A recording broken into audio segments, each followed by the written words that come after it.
Something scary happens. Then it's over, but your heart still races, you still flinch, you still can't sleep. So if the danger is gone, why does your mind and body keep acting like it isn't? What is PSD? Right, so here's the thing, mate. Your body's basically a machine, yeah? And when something really bad happens, that machine gets rewired. The stress hormones go through the roof. The whole system cranks up to full alert.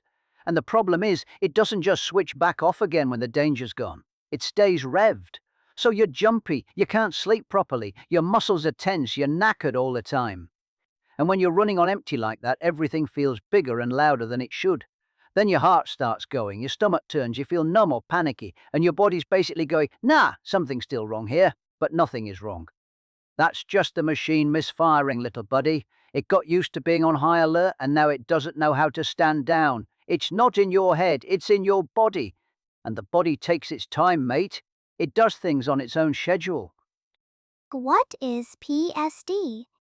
Okay, so the thing is, after something really bad happens, your brain kind of stops giving things the benefit of the doubt. Like, before it would maybe see something and go, oh, that's probably fine. But now it's like, no, that could be it. That could be the thing again.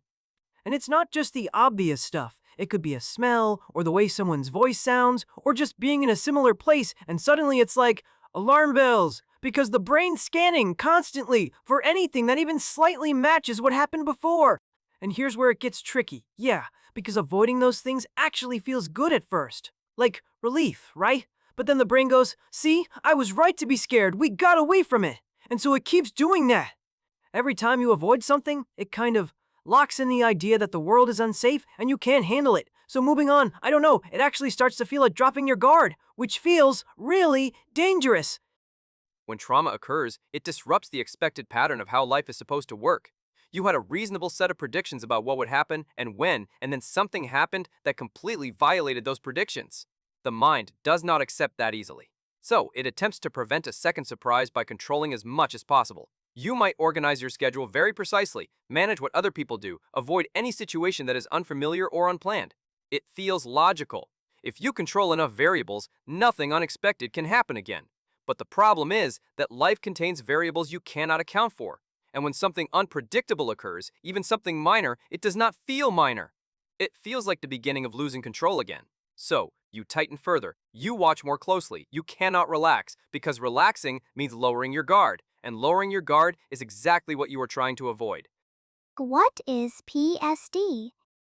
Oh, sweetheart, one of the hardest parts is that when something really painful happens to us, we often pull away from the people who could actually help. And I understand why, I really do. Maybe you're worried about what they'll think, or you feel ashamed, or you just don't want to be a burden. So you hide it, you keep it to yourself. But when we do that, we cut ourselves off from the very thing that helps us feel safe again, which is connection. And it doesn't stop there, dear. Trauma can change how we feel around people altogether. Some of us cling, some of us push everyone away, and either way the relationships start to feel strained. And when the people around us feel uncertain or distant, our whole world feels less safe. We're not just healing inside our own heads, we heal through each other. When that sense of togetherness feels shaky, the whole nervous system stays on guard. Look, you had a picture of yourself. Capable, tough, in control, someone bad things don't happen to. And then something happened. And now that picture doesn't fit anymore. So what does the mind do? It goes back. Over and over. Why didn't I see it coming? Why didn't I handle it better? Because if you can find the answer, you can fix the story. You can still be the person who had it together. And then someone tells you to move on. But moving on feels like admitting it broke you. And that's not acceptable. So you push yourself. Get over it. Be strong. Stop reacting. But every time something triggers you, it feels like losing, like weakness, like everyone can see it. Champ, that's not recovery. That's image management. And when recovery becomes a performance, every setback feels like failure. That's why it drags. It's not just the trauma, it's the war with your own reputation. What is PSD?